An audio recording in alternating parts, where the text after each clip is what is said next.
Great. Good afternoon, everyone. Welcome to today's panel discussion, Arts Futures, an Executive Vision for the Arts. Before we dive into the conversation, I'd like to invite anyone sitting further back to come up and join us here in the front. We want you to be a part of this conversation with us, and it's all about creating dynamic, engaged dialogue.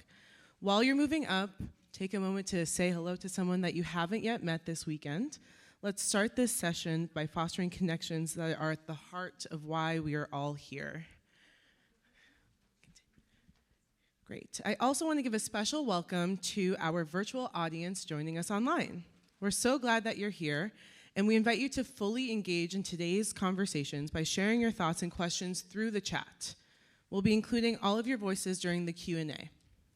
Now, my name is Alexa Dumont, and I am honored to serve as your moderator. I am serving as the Assistant Director of Performance Operations in Historical Performance at the Juilliard School. And I am a proud advocate for diversity and inclusion in the arts. I'm excited to explore with you all the future of our industry through the lens of these exceptional leaders next to me. Today we're joined by three dynamic arts leaders who each bring a unique perspective on how the arts can and must evolve to stay relevant, equitable, and impactful in our communities. I'm thrilled to let them introduce themselves to you all. Sure, I'll go first. Good afternoon, everyone. Thank you for being here. Alexa, thank you for moderating our conversation this afternoon. My name is Eric Rubio. I'm originally from Chicago, but I now live in Arlington, Virginia. I'm in my final weeks of service as the finance director for the Washington course because in early February, I'll begin my new role serving as finance director for the National Symphony Orchestra at the Kennedy Center. Thank you. Looking forward to our conversation. All right, hello everybody. Hi, so happy that you all are here and really excited for this conversation with my fellow Sphinx leaders. My name is Raynel Frazier. I serve as the Director of Programming and Artistic Planning at Jazz at Lincoln Center. I have the beginning of my career as a musician, as a jazz trombonist. I've worked in production, in touring, and now in programming, so I'm really excited to talk to you all today. Hi, y'all. My name is Imelda Tecson Juarez. I'm a native Houstonian, and I am currently in Washington, D.C. I serve as the marketing manager of Patron Loyalty and Marketing at Strathmore, which is in North Bethesda, Maryland. In my prior life, I was a performer. I played viola and violin, and I was in the Dallas Opera and also played on the national tour of Hamilton. Those performance experiences really inform how I look at marketing and how I look at patrons and audiences. And it's now my job and my privilege to bring as many diverse audiences as possible to as many programs and to experience the arts in as many ways as possible. Great, thank you. The arts have always been a powerful force for creativity and connection.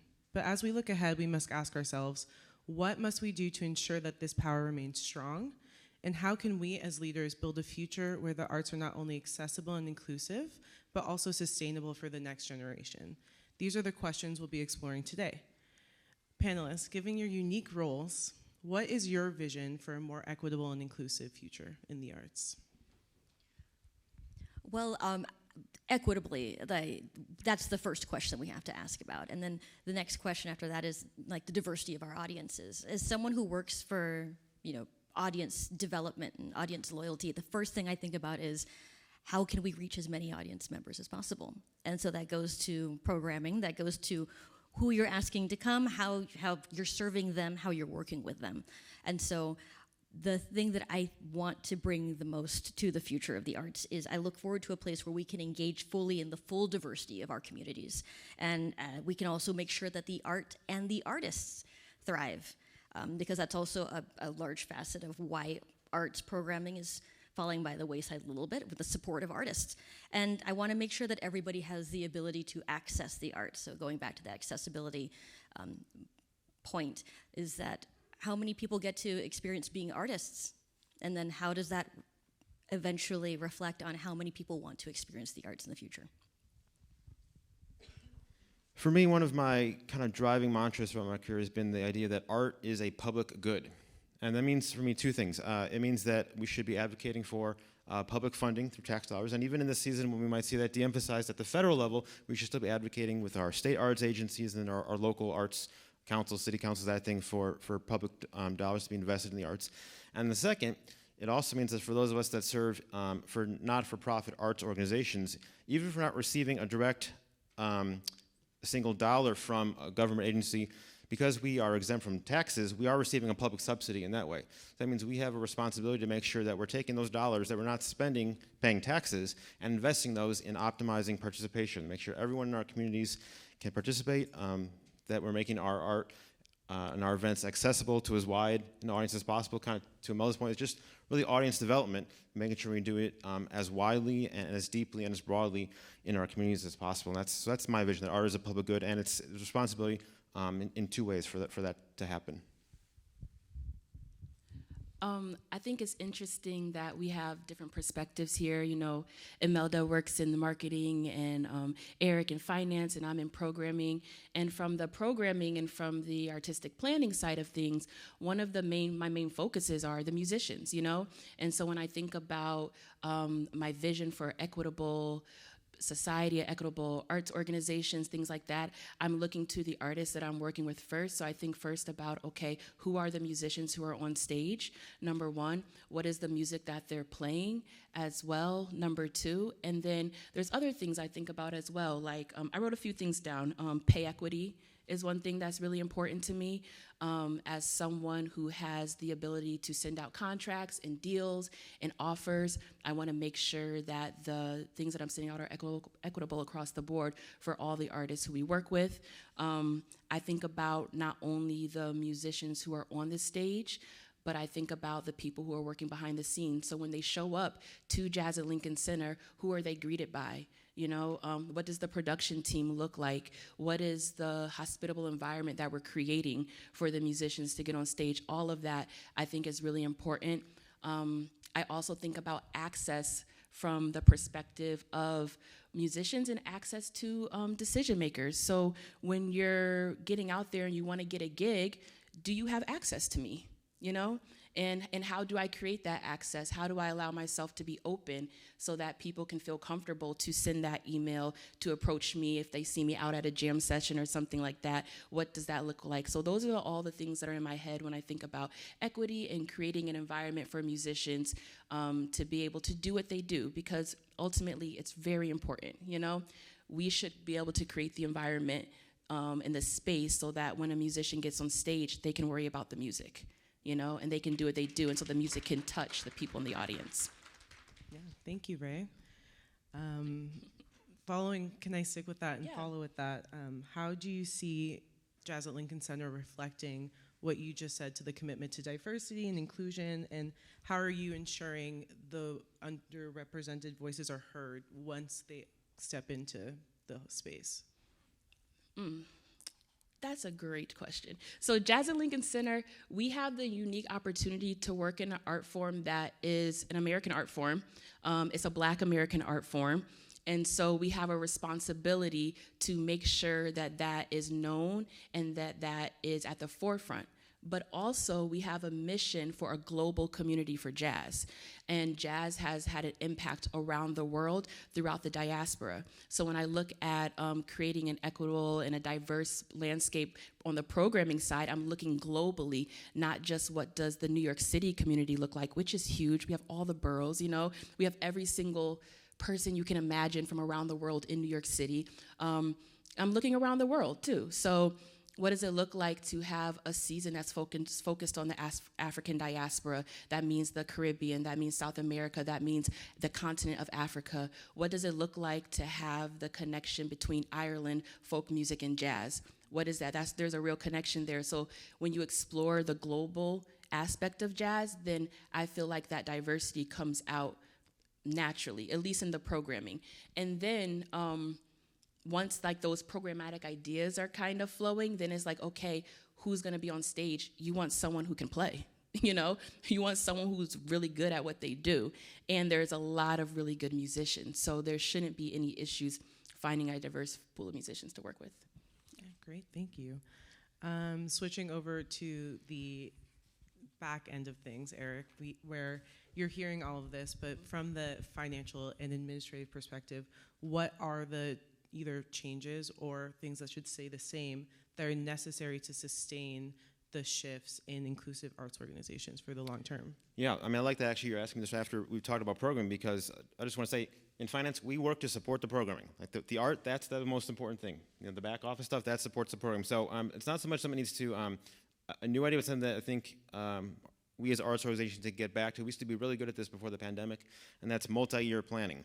Talk about multi-year fundraising campaigns, so that our programming colleagues have got these visions for, hey, 2 years from now I'm thinking about doing this festival. I want to have the resources to do a large-scale production.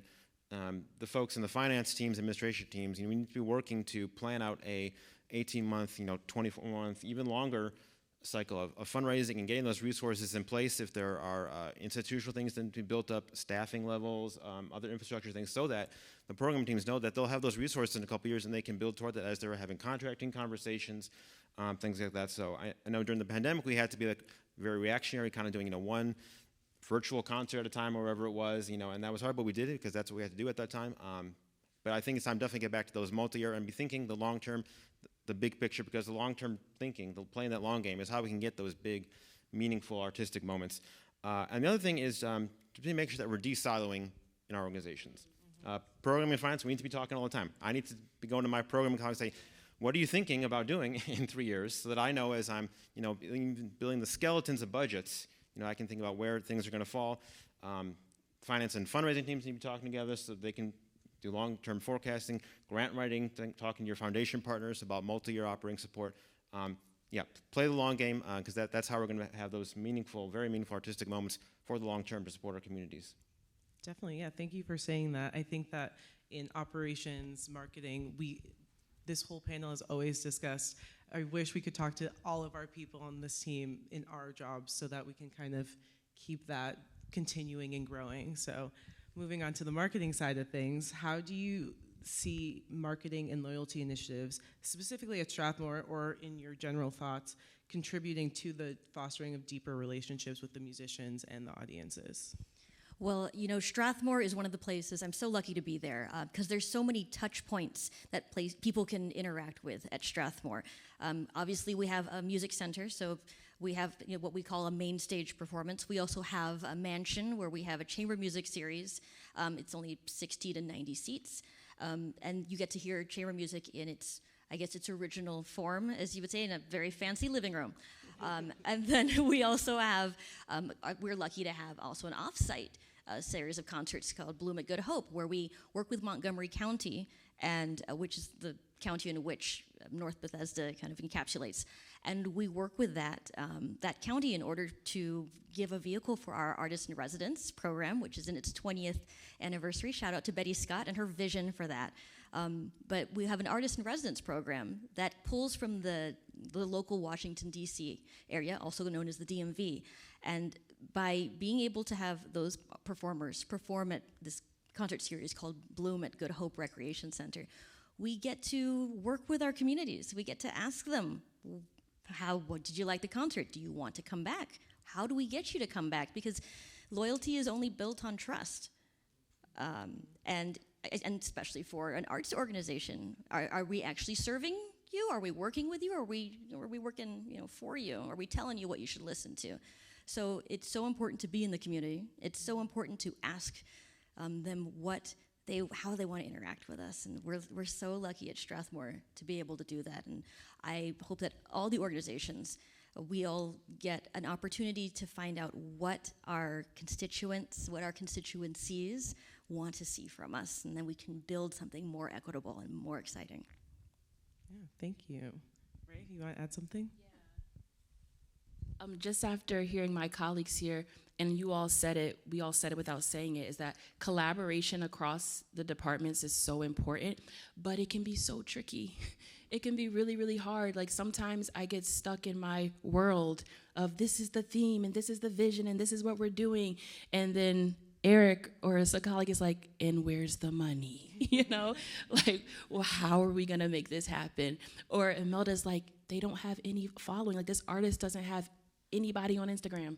Like, how are we going to sell these tickets? So I think that in all of our goals, remembering that we're working together. You know, we're not separate. We are working together, even though it can be difficult to do that at times. Yeah, definitely. And so, Eric, you can start us off, but it's a question for everyone. When we're talking about the art and the work, how do you see all of your positions influencing the creativity and connections with the artist and the communities? How do we see the relationship and your influence of creativity and connection across the communities and the artists? Yeah, I'll give two examples. One is, I know in my organization we do a lot of co-commissioning, and the value there is because we can leverage the resources financially and time-wise of multiple organizations to create probably more pieces of art than would be able to otherwise. I'll give two examples. At my current organization, actually, it's interesting, both my current organization and the one I'm about to go to, the Washington Chorus and the National Symphony Orchestra did a co-commission this past fall. So we were able to combine the choral world and the orchestra world to commission a work by Carlos Simon, who's actually been here at the conference this week. And then also the chorus, this was just announced a couple of weeks ago, we are doing a co-commission with the Pacific Chorale out in Orange County, California. So we've got kind of the geographic spread there. We can see two different organizations, two very different audiences on different sides of the country. We've already got the loose dates defined that we know that we'll have the art exposed to those audiences over the course of a couple years. And just those synergies of getting ideas from different organizations and different audiences, to Imelda's point about understanding what different communities want, and then taking what you hear from one community needing and say, oh, maybe that could inform the artistic planning in another community, because you see some similarities between what different organizations might need. And then, as I mentioned a second ago, then it makes those financial resources go even farther, which hopefully generates more revenue because you get more ticket sales coming in. You can fundraise to those bigger things. Donors are eager to support the bigger projects. Yeah, those are some examples I'd give. Yeah, thank you. Right here, Imelda, would you like to add anything? We do something similar, not necessarily, well, we do collaborations with different organizations, but the other thing that we do at Dizzy's Club, which is the jazz club that runs every single day, 7 p.m. and 9 p.m. set, for musicians who are coming up, who may not have as high profile of a name yet, we'll do what we used to call the flip side sessions. So we'll give one musician per set. That way they don't have to carry the burden by themselves of selling out a show. It gives an opportunity for more musicians to perform on the stage without the pressure of selling all the seats. So they can share it together, and we just started doing that in our larger theater in the Appel Room of doing co-bills. It's a technique that's been used forever, and I think it works, So, yeah.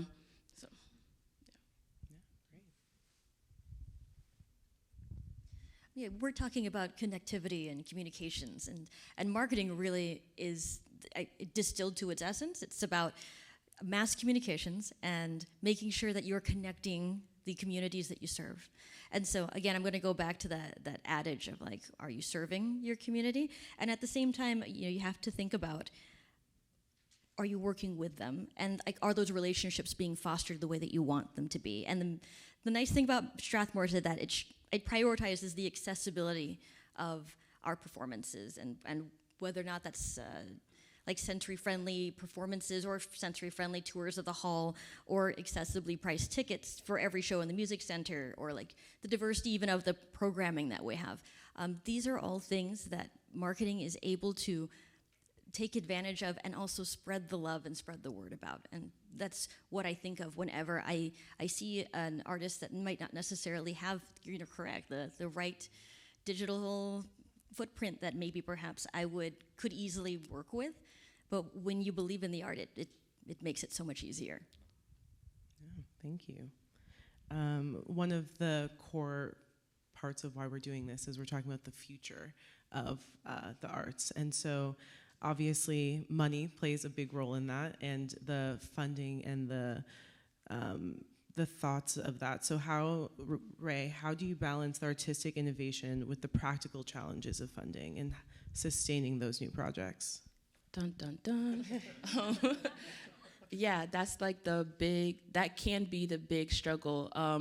In jazz, we have this thing going on now where it's like, what are the names that can sell the big theaters, and those quote unquote names are smaller and smaller.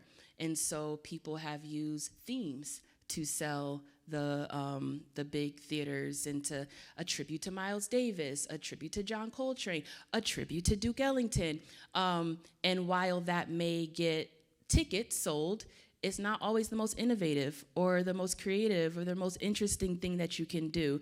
And so I actually was just having a conversation with a colleague who works over at Summer Stage, and we were having this very conversation of like, how can we as presenters help to create environments where artists can do the things that they want to do without the pressure of the ticket sales, which we need so that we can be financially stable. So I don't have all the answers to that, because at Jazz Lincoln Center we do all the things. We still do all the tribute shows. We still make sure that we have enough artists who have the quote unquote big names that can sell, and we're trying our best to build up young musicians and other musicians who may not have that yet, but who have something really creative to say. One thing is that we have the opportunity to kind of work through a system at Jazz at Lincoln Center, because there's so many venues. So we can take an artist and we can start and we can book them for the late night session, and they can start to build the audience. And then they can play a main set at Dizzy's Club as their audience starts growing and continue to do that. And then they can move on to the Appel Room, hopefully, and maybe do it as a co-bill. And then maybe there'll be a guest musician with the Jazz Lincoln Center Orchestra, so their name is out there a little bit more. And the hope is that as we're continuing to give them more opportunities and more places to play, and they're able to then go on and just do their own thing as well. That's one piece. The second piece, though, is I think working collaboratively with your colleagues. And so some stuff just needs to be subsidized, Some stuff is you talk to your fundraising team ahead of time and say, no, this is what we need to do. This is important to the mission of the organization. I know it's not going to necessarily meet the goals, but like, what can we do? Who are potential donors who really care about this artist or this particular theme? Can we work with them? What are the conversations that need to be had to make that happen?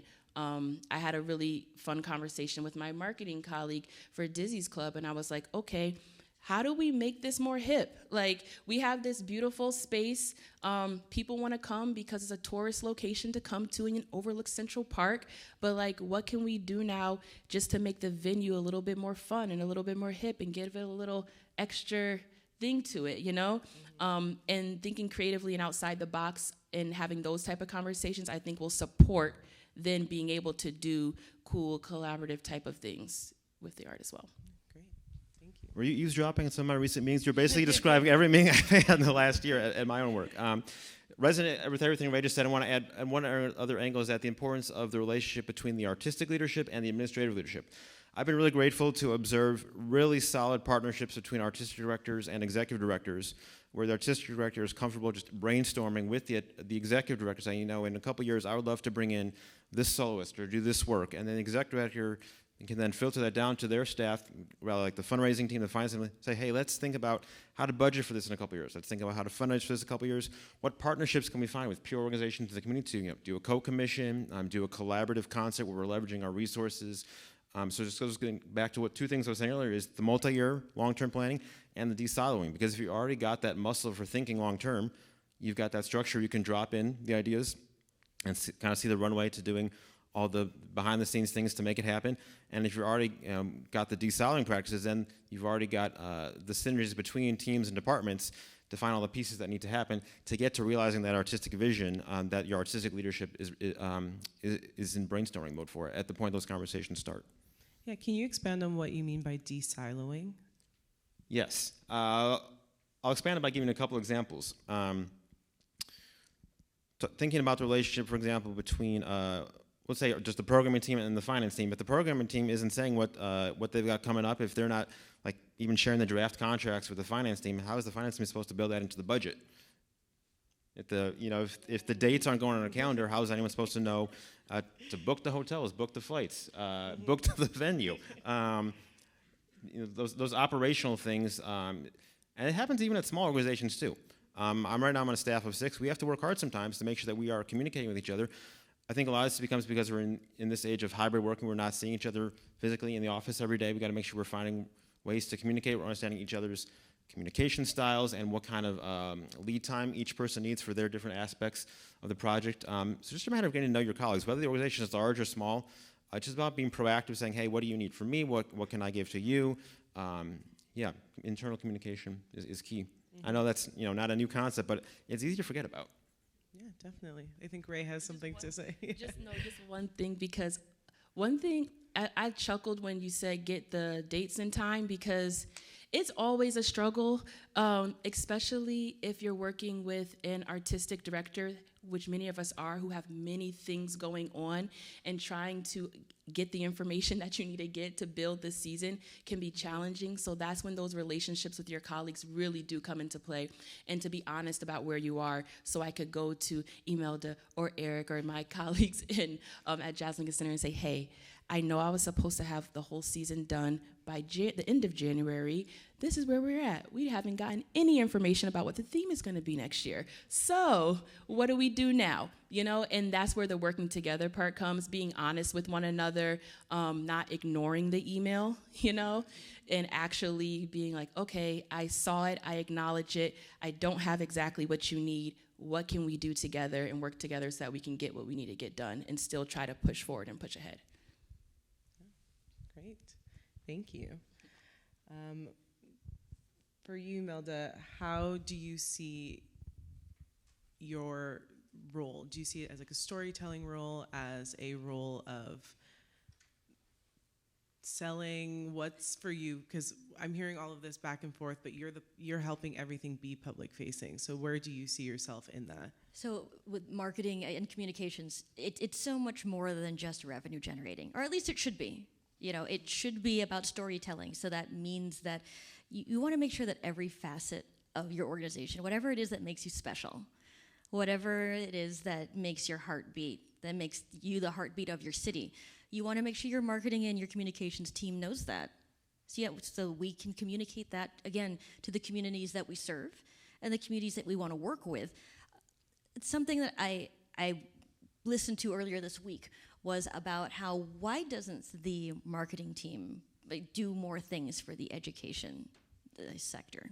If you have an education arm of your organization, why isn't the marketing team working hard in order to make sure that those things are well known? I'm lucky enough to work at a place where it's integral to Strathmore, that our messaging also involves all of the things that we do in our community, like the Bloom at Good Hope concerts, the STEP Africa collaboration that we do for East County STEP and in Montgomery County Public Schools. And so I would like to think that the storytelling is as important as the revenue generation. Because again, going back to that loyalty initiative, loyalty only works if people trust you.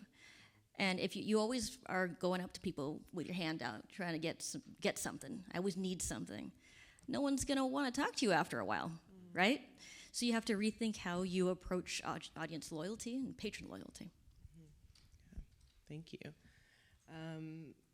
What are some strategies that any of you think are going to keep the arts accessible and meaningful for a broad range of audiences? Okay. Meaningful, and I think inherently it's meaningful, right? I think inherently people are creative because they're human. I think also that arts organizations have to exist, if only as a vehicle to make sure that creativity has an outlet. And so at Strathmore, it's my job to make sure people know that it's a vehicle, because it's like a public library. If you don't know the books there, you're not going to go. That's something that I like to sort of always center. Always want to know, like, what does the patron want? And I think as long as we keep that centered, there's a future. You said meaningful for audiences, right? In the future. I agree with Imelda. The arts are meaningful. We know that. But how do we get out there and let other people know it? I think a lot of people have said this in panels throughout the whole conference, is to listen, We have to listen to what our community wants. We have to know who our community is, We have to be members of the community and not just talk at Looking at my colleague here, Leah, because she spoke beautifully yesterday about this concept of working with and being a part of it together. From the programming lens of things, for me, that looks like going out, that looks like listening to things, that looks like not just staying at Jazz Lincoln Center, but going to other clubs, going to jam sessions, being amongst the musicians, having my finger on the pulse of what's going on, and what's happening. So that's just one little way of something that I try to do every day. Not every day, but try to do outside of just being at my desk and doing the administrative work of it as well. And I think that's really important. Another thing, as we look to the future, that I'm kind of stepping into or understanding now is that for a long time, and we've talked about this as a cohort, we have been, and we still are, but we have been the doers, People tell us what to do, and then we go and do it. And we're very good at doing and executing. And now, as we look towards the future, we're at a stage where we can kind of sit a little different and step up and say, okay, and what is our vision, What do we want to see happen? And so we don't have to just do, but we can take a moment to reflect and to think. And when we're constantly in the grind of just doing, we don't always have a moment to sit back and reflect and think about our vision and think more broadly. So that's something I'm trying to leave space for. Because coming out of touring, the touring world, coming out of production and things like that, and stepping into this, I'm leaving space for that now.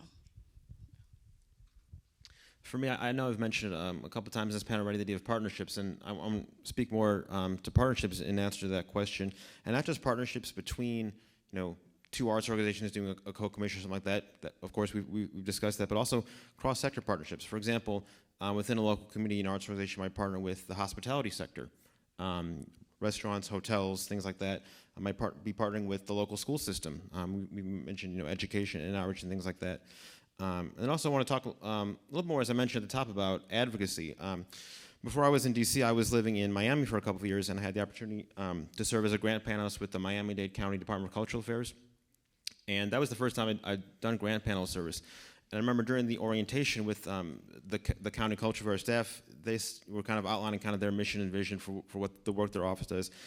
And they said, no, we see ourselves as partners to the arts community. We want to hear from the arts community. What are you planning? What are you thinking? What kind of art do you want to create? And then say, how can we, leverage these funds that we have from tax dollars to support that work that you're doing? So they always wanted to be in a two-way conversation with all of the grant recipients. So even after the grant was awarded, they would send the staff out to the events as much as they could. Kind of what Ray was saying, being out there at the other events. Yeah, so we had the, obviously the required reports and things, but they really wanted to hear, hey, did this funding work? Did this cycle work? What things could be different about the application process, about what's in the rubric, about the questions they're asking? What kind of data are you collecting? What kind of data would you like to see from peer organizations to help support the planning and programming you're doing? And that's actually informed some work because in addition to my actual day job, I'm privileged to serve on the board of a local arts advocacy organization in Northern Virginia. We're helping the local, mostly the small arts organizations in Arlington, apply for their grant funding from the County Department of Cultural Affairs. We're kind of a clearinghouse for technical resources, helping them interpret the requirements of the grants, which can be complicated in government funding, as I'm sure those of us that have applied for government grants know.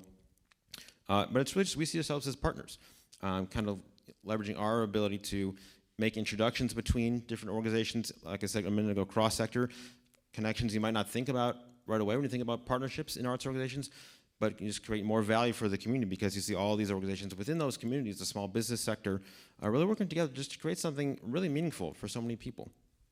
Yeah, thank you. Thank you. And so in going back to you saying doers, have you, in this space right now, do you have a thought on the vision that you want or the life that you want to create for what you do in your role? It can be for all of you as well. So right now, my focus is at Dizzy's Club, which is our jazz club, like I said. And one of the things that's really important to me, I kind of touched on earlier, is creating I don't want to call it a pipeline, but creating a system for young artists to be able to come through. So what I'm looking at now is one of the things I want to implement. Oh, so creating an opportunity for young artists to come through and creating access to myself. So one of the things that I want to implement that I did at my old job is holding office hours.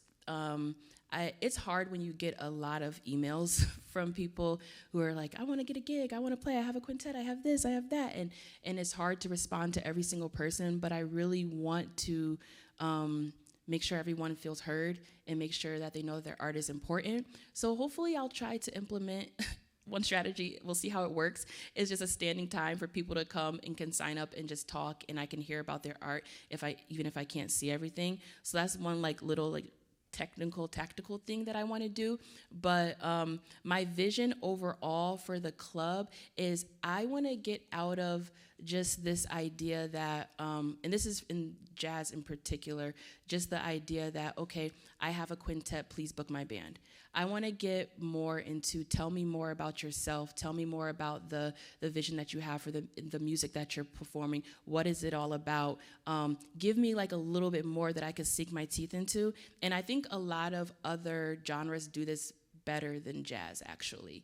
In other art forms, when I worked at Chelsea Factory, dancers and theater makers really know how to talk about their art in a really articulate way. And I think that musicians, at least the ones that I've been working with, can learn something from that. So hopefully... Call it out. I mean... Hopefully that can be something that we talk about together and we can work on, because I want to hear more. I want to know more. I want to know more than just I have a sextet and this name is in as my special guest. Okay, great.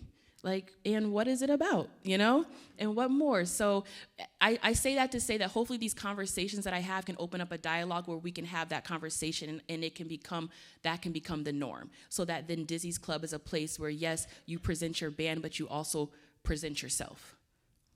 Thank you.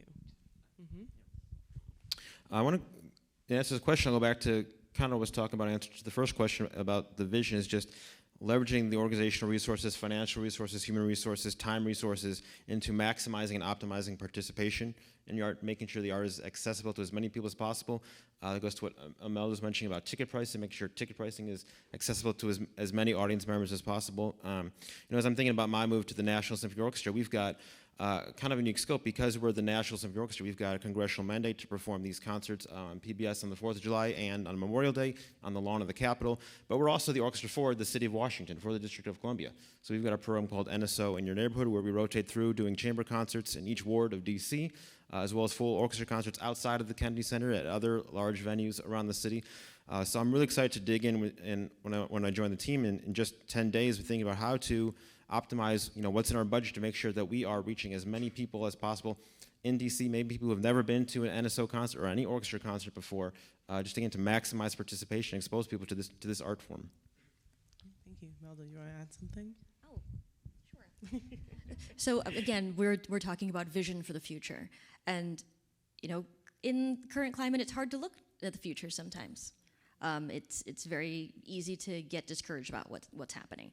And I think that the only way that we can go forward is by, creating beautiful art and believing that it exists and making sure that it fosters more love and fosters more creativity, and making sure that, again, I'm going to always bring this back to messaging and marketing, making sure that the artists who need to be promoted, that we give them the opportunity to be so. So I'm hoping that in a very close future, we'll be able to see more artists without that large digital footprint, but also get to hear their community within their art, and also give them the opportunity to talk to our community about what they do and why they do it. Great, thank you. And as we shift into the Q&A portion, I want to encourage you all to open the app and put your questions through there, or we'll have our two lovely helpers over here with the mic, and you can come up and ask a question that way. So if anyone wants to come up, or if there's a question online. Yeah, I could jumpstart this actually. What do you do when the Performing Arts Center needs diverse programming, but patrons aren't coming? How do you navigate this? That's a good one. I think we could kind of go down the line. Go down the line.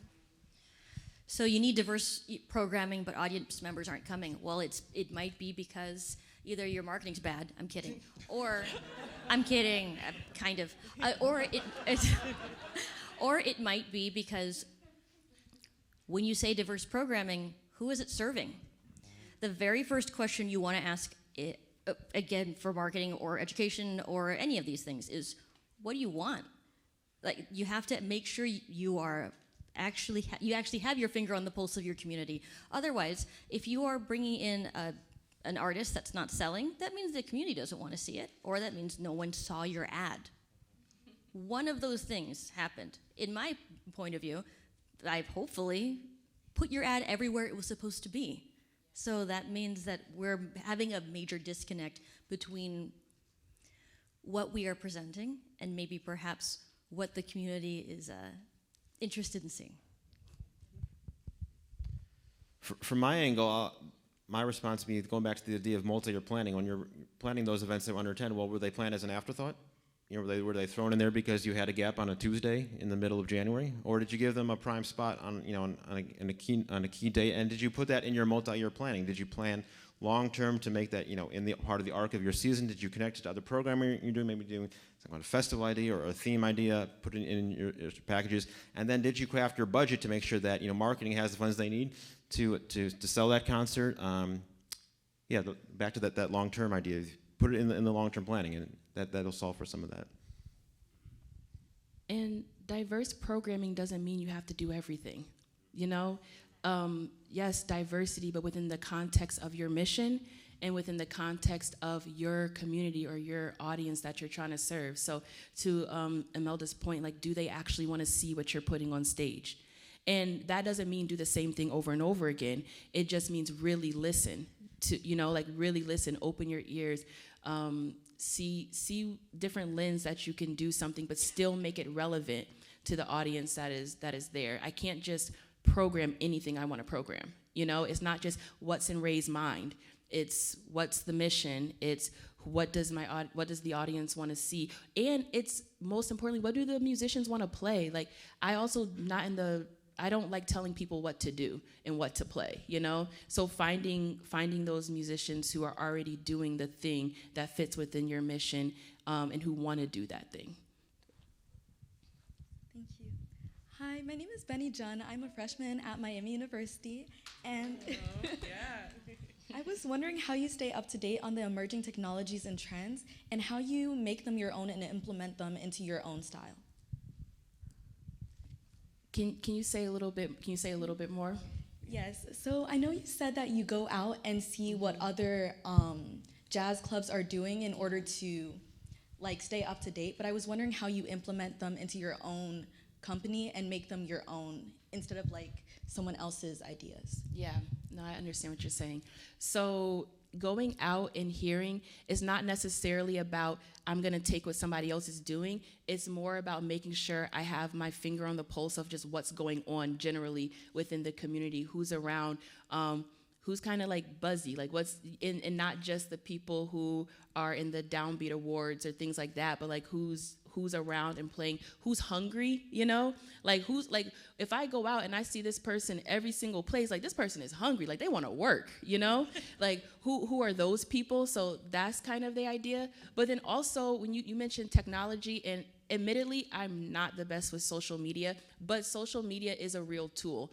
Like you can go online, YouTube, Instagram, all these places and see what people are doing and get a good idea for what their artistry is like, you know, what's important to them, what they're all about. And one thing that I think is interesting about that and that I do use is that sometimes people want to play at a place because it's the place, you know, and it's always been a dream, but their music doesn't necessarily match with the mission and the music that's presented at that organization, you know?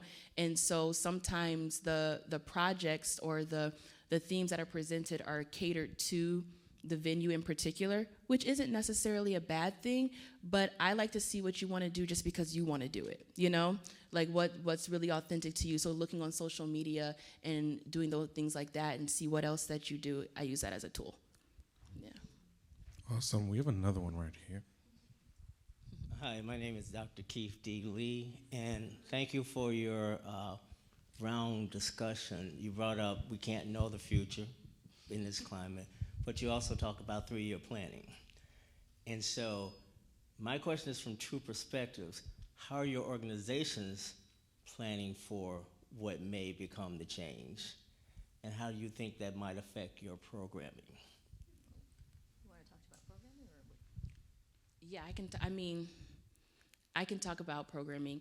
I think at Jazz Lincoln Center in particular, the mission and what we're doing and what we've been doing has been steady, and I don't see that changing.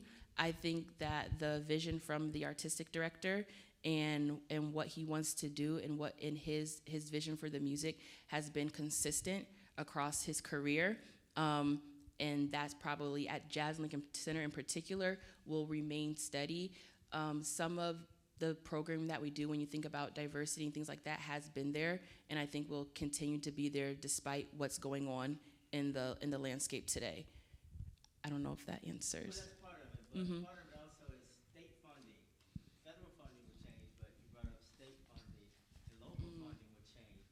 So how much of your budgets, and I know you're not the EDs, but Yeah. how much of your budget may be affected, which then may affect your programs. So I understand that the Kennedy Center has lots and lots of resources, but again, some of the other organizations may not have the same Yeah. funding mix.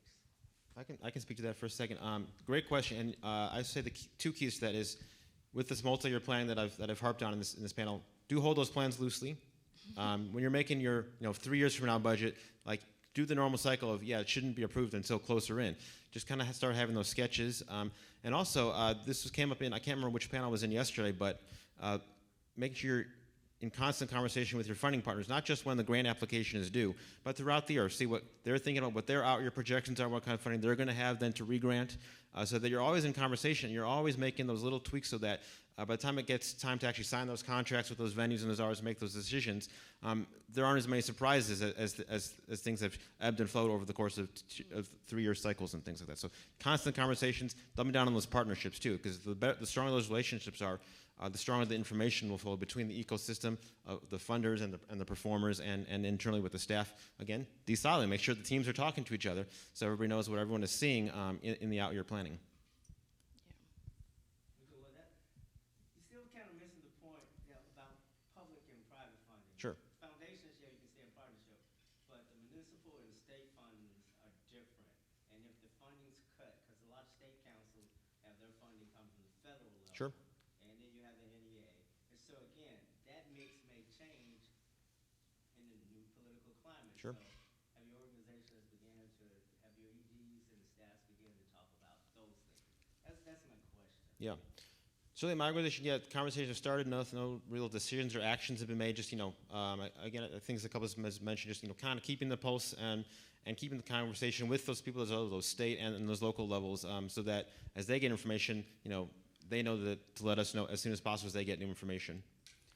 And the landscape, one of our other colleagues was talking about this other day. The landscape is changing, so none of us, and we don't rely on one source. We can't. So if the state and the federal funding is cut, corporate's changing as well, corporate funding is cut, then we have to look at new ways to bring in revenue. For Jazz and Lincoln Center, there is, yes, the contributed income. There's also the earned revenue. Like the venue is also a rental house too. And sometimes those are the hard conversations and the different things that we're navigating. How much of the space is going to be used for the art, for the mission of Jazz Lincoln Center, and how much of the space is being used to rent it out to CNN or HBO or somebody's wedding, so that we can still subsidize the work that we're doing on the artistic side as well. So as things are changing, we're going to have to change, and we're going to have hard conversations, and I think those are happening in real time. Yeah. Thank you. Hello, everyone. My name is Caroline. I'm a music student at Spelman College, and I was wondering, what are ways to figure out the type of music and artists that your community wants to see? You have to ask them.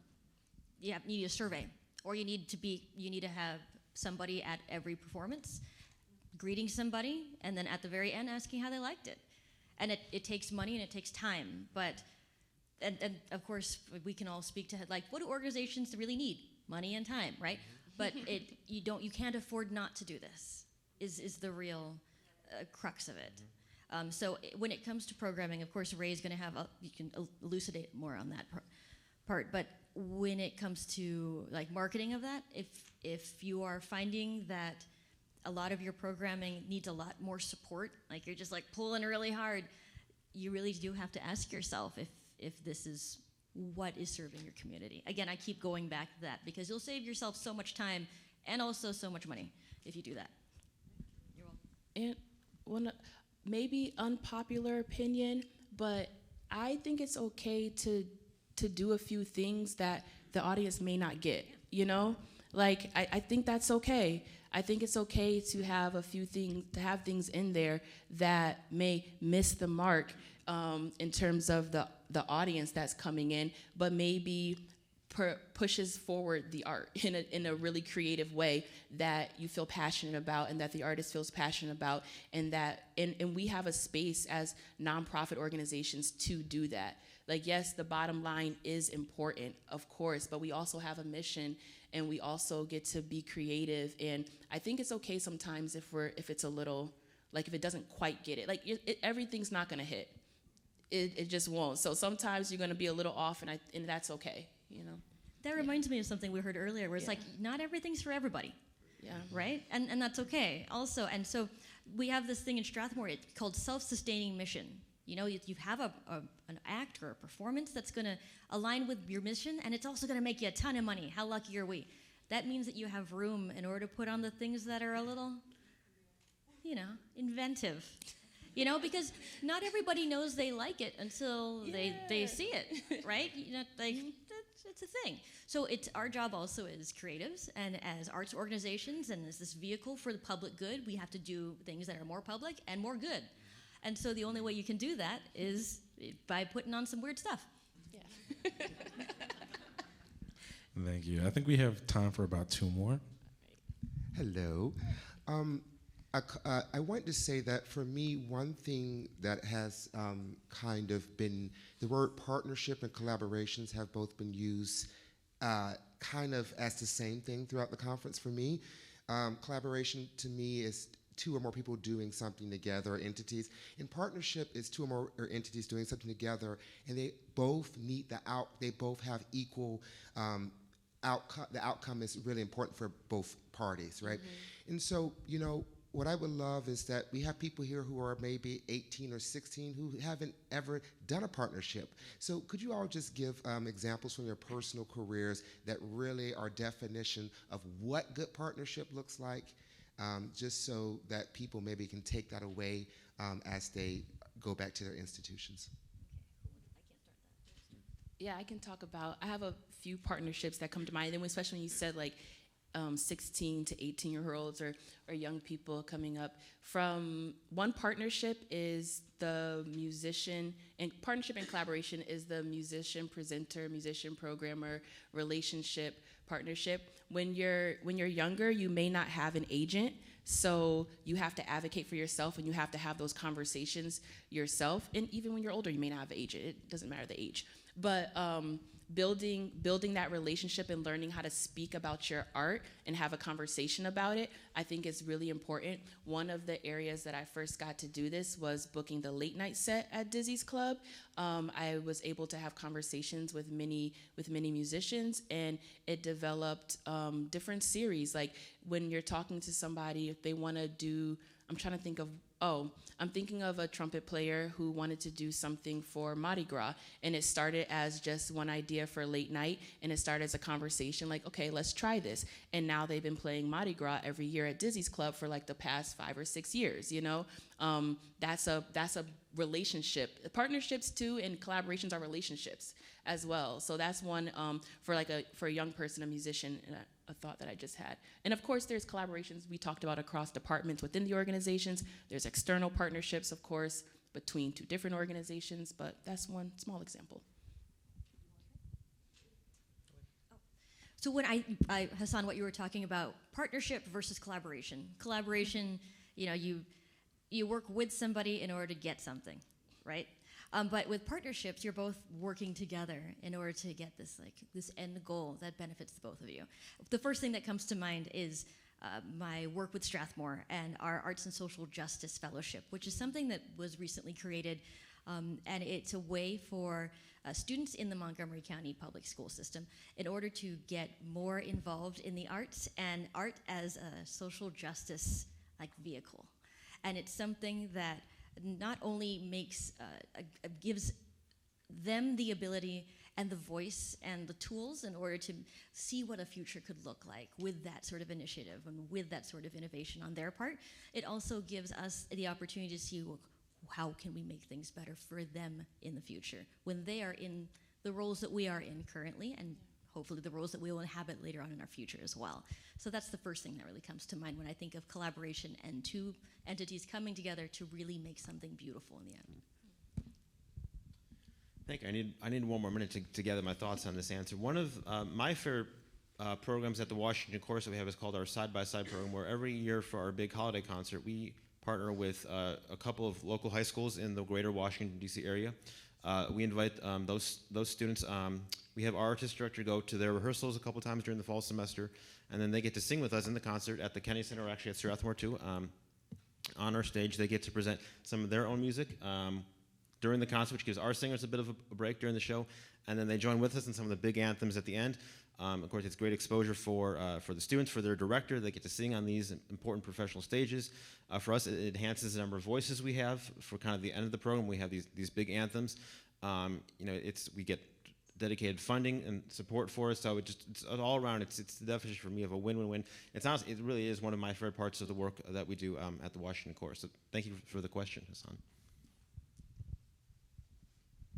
Hi, my name's Kate Dreyfus. I work at New Music USA, but I also live in Washington, D.C., so it's nice and I'm pretty new, so it's nice to see some D.C. representation here. My question speaks to what you were discussing earlier about improving communication between artistic and executive teams, particularly how to reconcile the big picture artistic pie in the sky vision with the practical realities of what resources and staff capacity are, because I think it can oftentimes, we all want to achieve the big visions and the big dreams, but sometimes figuring out how that's actually possible can be hard, and I've found some conflict in my own life as dealing with that question. So I'm wondering if you have any thoughts on how to reconcile those two kinds of ways of thinking to make sure that we work together as effectively as possible.